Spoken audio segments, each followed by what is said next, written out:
Hey guys, this is the real Randy Chavez coming at you with a fourth video for today. I think this is the first time I've ever made 4 videos in one day. Hopefully I can upload it before the clock strikes midnight. Excuse the hair. I'm doing a new hair product. Anyway, there is news maybe the last hour and a half ago that Ruth Bader Ginsburg died. It was 87. She was from New York. I want to say like me, but I'm technically from Peru. But she was very, very much an idol to many young women. Many young women that, she succeeded at, politics and really kind of, from what she said, educating other men who, in the room, whatever room she was in, who didn't really believe that women had were discriminated against. So she really had a lot of successes for herself and for women in general. She was also pretty left-leaning.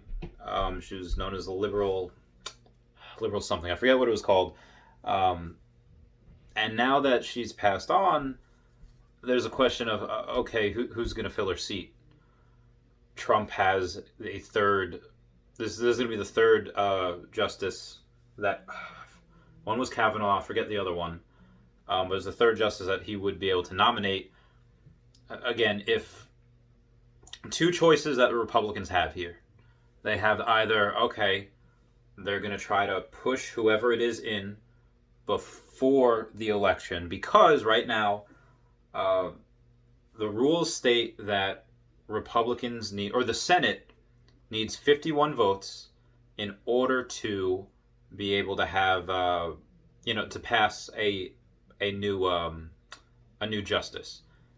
Republicans have 53 seats right now in the Senate, and currently in 2020 there's 23 Republican senators and 11 Democratic senators that are up for re-election.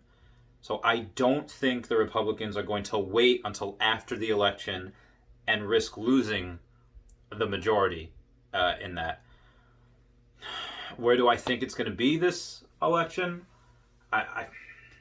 Congressmen, I think there's going to be a lot of congressmen that are going to flip sides from Democrat to Republican. In the Congress right now, as far as seats go, Democrats have more seats than Republicans. However, as far as states go, Republicans have more states.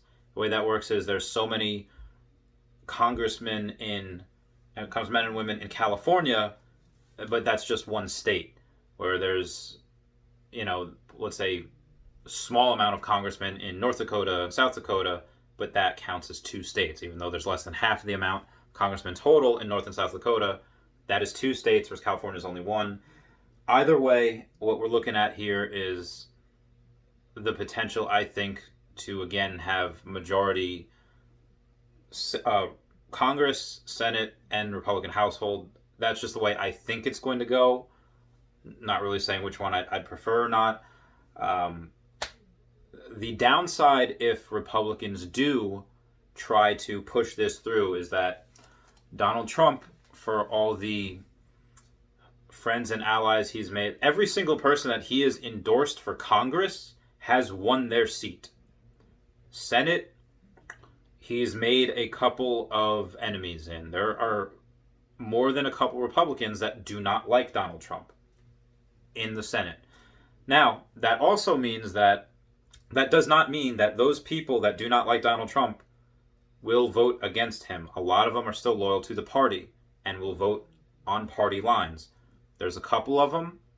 Now, again, Republicans have 53 seats in the Senate, and they only need 51 to pass this justice. I don't know who the three are going to be. People can make their guesses down in the comments below or wherever, but there's going to be whoever does decide to vote against Donald Trump might lose their seat if they are up for re-election.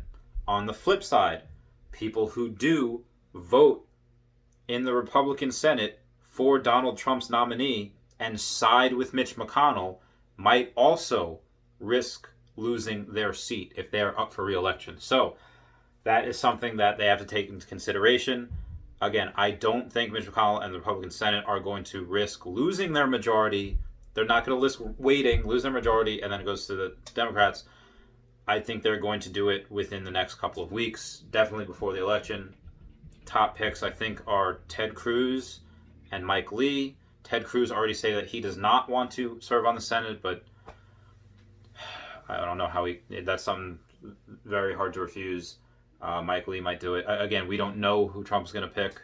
He's picked, Kavanaugh, I think, was pretty middle of the road as far as justices go. And honestly, Ted Cruz, like Kavanaugh, anyone who's going to be put in that seat, Democrats are going to just absolutely destroy and murder and bring up everything from that person's past under a microscope, every tweet, everything that they've ever done or said. Probably a lot of things are going to be taken out of context.